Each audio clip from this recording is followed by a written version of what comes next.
어느덧 이번 시즌도 끝이 나고 우승팀들은 마지막 관문인 월드시리즈를 향해 달려가고 있습니다. 한 해 동안 돌아보면 이번 시즌 유난히 재미있었던 시즌이 아니었나라는 생각을 하는데요. 그 중에서도 갓 데뷔한 신인 선수들의 깜짝 활약들이 인상에 많이 남습니다. 오늘 소개해드릴 선수는 일명 유령 포크볼로 일본에서 이름을 떨치며 뉴욕 매치와 5년 7,500만 달러로 계약해 미국행 티켓을 끄는 선수입니다. 데뷔 1년 차인 올해 초반에 조금 흔들리나 싶었지만 이내 페이스를 찾으면서 미친 활약을 보였고 올스타에까지 선정되었는데요. 올해 슈어저와 벌렌더를 거액으로 데려온 뉴욕 매치이지만 이 두 선수의 노세화 문제로 인해 두 선수가 동시에 성적이 곤두박질 쳐버리면서 이 선수는 뉴욕 매치에서 데뷔 1년 차에 에이스 투수로 자리매김까지 해버리게 됩니다. 오늘의 주인공 센가 코다이입니다. 영상 시작 전 센가는 본인의 유령 포크는 포크볼이 아니라 스플리터에 가깝다고 얘기한 바 있지만 MLB 공식 사이트 베이스볼 서번트에서는 포크볼로 분류하고 있기에 영상에서는 포크볼로 지칭하도록 하겠습니다. 일본 내에서 패스트볼과 포크볼을 주로 사용하던 우한 정통파 파워피처였던 센가는 결정구로 유령 포크라고 불리는 포크볼을 사용했는데요. 패스트볼과 달리 큰 구속 차이와 큰 낙차를 보이던 센가의 포크볼은 상대 타자의 타이밍을 뺏고 헛스윙을 상당히 많이 유도해냅니다. 22년도 일본 리그에서는 포크볼을 통한 탈삼진율은 62.7%에 달했고 일본 리그 통상 9이닝당 탈삼진은 10.35를 기록하기도 합니다. 별명 그대로 유령처럼 보이지 않는 귀신같은 포크볼이었죠. 하지만 이렇게 완벽한 포크볼과 다르게 패스트볼은 구속에 비해 구위는 평범한 편이라 정면 승부 시 장타를 내주는 경우가 꽤 있었고 일본 리그 통상 9이닝당 볼넷 개수는 3.42로 제구에서도 아쉬움을 드러내게 됩니다. 그로 인해 센가의 미국 진출 선언 당시 의외로 미국에서 고전할 거라는 평가를 받기도 하는데요. 괴물들만이 살아남을 수 있는 메이저리그에서 밋밋한 패스트볼과 같이 섞어 쓰는 포크볼이 과연 일본처럼 제대로 먹힐까에 대한 의문이었습니다. 하지만 센가는 데뷔 첫 해부터 이런 의문점을 잠재우며 성공할 수 있다는 걸 증명하게 됩니다. 어떻게 센가는 포크볼 하나로 메이저리그에서 살아남는 걸 넘어서 뉴욕 매치 에이스 선발 위치까지 올라갈 수 있었던 걸까요?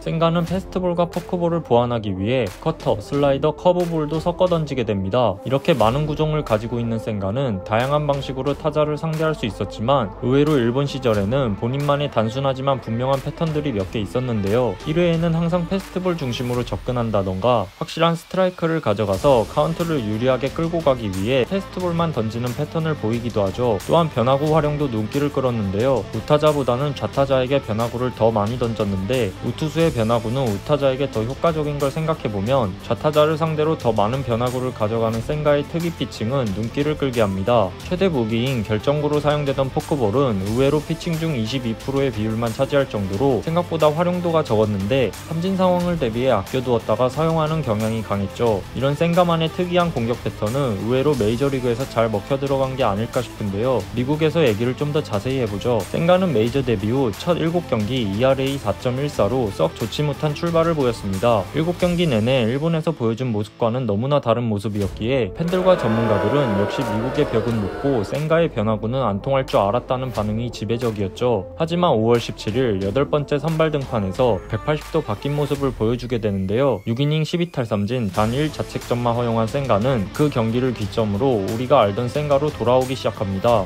일각에서 추측하기를 아마도 일본과 미국의 마운드몰의 높이가 달라 피칭 폼이 어색해져 초반 적응이 힘들었던 게 아니냐는 이야기가 나오기도 했었죠. 각 구종에 대해 조금 더 자세히 살펴보겠습니다. 센가가 큰 비중을 두고 사용하는 포신 패스트볼은 일본 시절에는 유리한 카운트를 타자보다 먼저 가져가기 위해 처음에 패스트볼로 위험을 감수하고서도 승부 보는 경향이 강했는데요. 메이저리그에서도 아직도 가장 많이 사용하는 투구지만 일본 시절에 비해 사용 비율이 계속 감소하고 있습니다. 그 이유에는 센가의 밋밋한 패스트볼 구위에 있는데 IVB 즉 공의 수직 움직임에 대한 수치에서 센가는 16.4인치로 리그 평균 15.7인치인 걸 감안하면 상위 200위 안에도 들지 못하는 패스트볼입니다. 리그 최고의 마무리 투수 펠릭스 바티스타의 IVB 수치가 20.5인치라는 걸 감안하면 센가의 패스트볼은 리그에서 경쟁력이 있다고 말하기는 어려운 게 사실이죠. 또한 앞서 얘기했듯이 뻔한 패스트볼 카운트에서 정직하게 패스트볼을 사용하기 때문에 타자들을 속이기에 더 어려움이 있었죠. 하지만 이제는 카운트 초반에 커터를 사용하기 시작했고 약차가 큰 포크볼을 사용하기 전 카운트 후반에 패스트볼을 사용하면서 터널링 효과를 통해 본인의 결정구인 포크볼을 더욱더 공략하기 어렵게 만들며 미국 타자들의 엄청난 헛스윙을 유도하게 됩니다.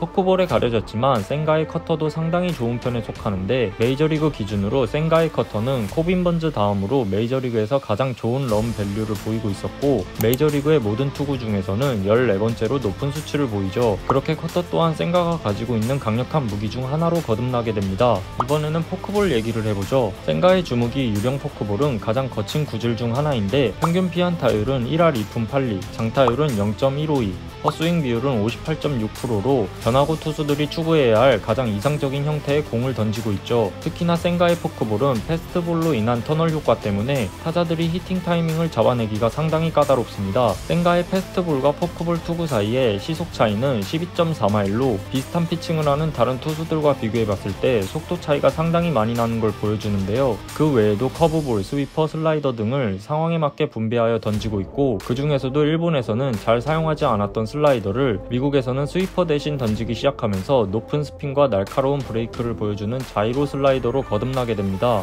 이렇게 구종에 대해서 길게 설명했지만 생가의 가장 큰 장점은 피칭 레퍼토리가 아닐까 싶은데요. 아무리 좋은 구종을 가지고 있어도 그걸 활용하지 못하면 100% 온전히 사용할 수 없습니다. 하지만 생가는 자신의 약점으로 작용할 법한 구종을 카운트에 맞게 적절하게 섞어 던지면서 자신의 약점을 강점으로 보완해 나갔고 특히 그 중에서도 6월에 스위퍼를 버리고 포심, 커터, 포크볼 이 세 가지 구종에만 집중한 게 생가의 반등에 결정적인 계기로 작용합니다. 볼넷 문제에 대해서도 크게 개선된 모습을 보여줬는데 시즌 첫 3개월 동안은 9이닝당 5.1개의 볼넷 비율을 보였지만 그 후 3.3개까지 볼넷 비율을 줄였고 202개의 삼진까지 잡아내며 200개의 삼진을 잡아낸 유일한 매치 신인 선수가 되기도 했습니다. 또한 구단의 꾸준한 생가에 대한 관리도 생가가 안정적인 모습을 보여주는데 크게 기여하는데요. 매주 구단 관계자가 말하기를 생가에게는 현장에서의 문제보다는 필드박 외부적인 환경에 대해 신경을 많이 썼다고 얘기하기도 했습니다. 선발 등판을 제외한 모든 경기에서 생가에게 추가 휴식을 제공하면서 생가가 낯선 미국 날씨와 환경에 적응할 수 있도록 해주었다고 하죠. 이렇게 오늘은 일본에서 유령 포크볼을 던지던 선수 생가 코다이에 대해 알아보았는데요. 이번 시즌 기대와 달리 소속팀인 뉴욕 매츠가 좋은 성적을 내지 못하면서 가을 야구는 좌절되었지만 생가 본인에게는 아마 성공적인 시즌이 아니었나 싶기도 하네요. 양키스 시절 다나카 마사히로가 보여줬던 충격을 생가 코다이도 앞으로 보여줄 수 있을까요?